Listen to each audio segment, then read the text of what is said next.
मेरा नाम है हरिया, मैं काम करता हूँ बहुत बढ़िया, खाता हूँ खाना और रोज गाता हूँ गाना। अरे यार, आज तो बहुत देर हो गई। इस खतरनाक जंगल को देखकर तो मेरे हाथ पैर ठंडे हो गए हैं। अगर मैं वक्त पर गांव नहीं पहुंचा तो मालिक बहुत नाराज हो जाएंगे। तभी हरिया को एक आवाज सुनाई देती है। सुनिए हरु जी। अरे, ये आवाज किसने दी? तभी हरिया को सामने कुछ दूर एक औरत खड़ी दिखाई देती है। अरे भाई, ये औरत अकेली इतनी रात को इस जंगल में क्या कर रही है? चलकर पूछना पड़ेगा। फिर हरिया अपनी बैलगाड़ी उस औरत के सामने लाकर रोक देता है और उससे पूछता है। अरे सुनिए, आप इतनी रात को इस खतरनाक जंगल में अकेली क्या कर रही हैं? तभी वो औरत मीठी आवाज में कहती है। अरे हरु जी, आप आ गए।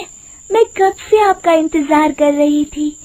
वैसे तो यहाँ से काफी लोग गुजर चुके हैं, लेकिन मैं खास आपका इंतजार कर रही थी। अच्छा, तुम सच कह रही हो? मुझे तो यकीन नहीं हो रहा है। वो क्या है ना, आज तक किसी ने मुझसे इतने प्यार से बात नहीं की। हाँ हाँ हरु जी, मैं सच कह रही हूँ। अब देर मत करिए और जल्दी से मुझे मेरे घर तक छोड़ दीजिए। हाँ हाँ, कौन सी बड़ी बात है, अभी छोड़ देता हूँ। आप मेरे पीछे बैलगाड़ी में बैठ जाइए और मुझे रास्ता बताते चलिए। फिर वो औरत हरिया की बैलगाड़ी में बैठ जाती है और हरिया बैलगाड़ी हाँकता हुआ आगे चल पड़ता है। फिर उस औरत के बताए हुए रास्ते पर चलते चलते हरिया बैलगाड़ी लेकर एक काली गुफा के आगे आकर रुक जाता है। हरिया उस औरत से पूछता है। देवी जी, आपका घर कहाँ है? यहाँ तो एक गुफा के अलावा और कुछ नहीं है। तभी अचानक वो औरत हवा में उड़ने लगती है। देखते ही देखते उसका सुंदर रूप एक डरावनी चुड़ैल में बदल जाता है और वो जोर जोर से हंसती है। अरे तू तो एक नंबर का बेवकूफ निकला। तू तो बड़ी आसानी से मेरी बातों में आ गया। अरे मर गया रे, ये तो एक चुड़ैल है। हे भगवान बचा ले, ये तो बड़ी डरावनी दिखाई दे रही है।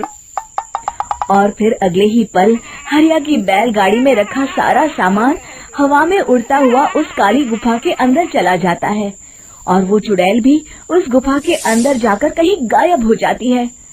हरिया ये नजारा देख बुरी तरह घबरा और परेशान हो जाता है। अरे, ये चुड़ैल तो मेरा सारा सामान लेकर गुफा में गायब हो गई।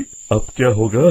अगर मैं गांव खाली हाथ गया तो मालिक मेरी अच्छी खबर लेंगे। मेरी इस बात का कोई यकीन भी नहीं करेगा। फिर आखिर वही हुआ। हरिया के मालिक चंपक सेठ को हरिया की किसी भी बात पर रत्ती भर भी यकीन नहीं हुआ। चंपक सेठ को लगा हरिया झूठ बोल रहा है और उसने ही लालच में आकर सारा सामान हड़प कर लिया है। फिर हरिया को बेईमान समझकर चंपक सेठ उसे काम से निकाल देता है।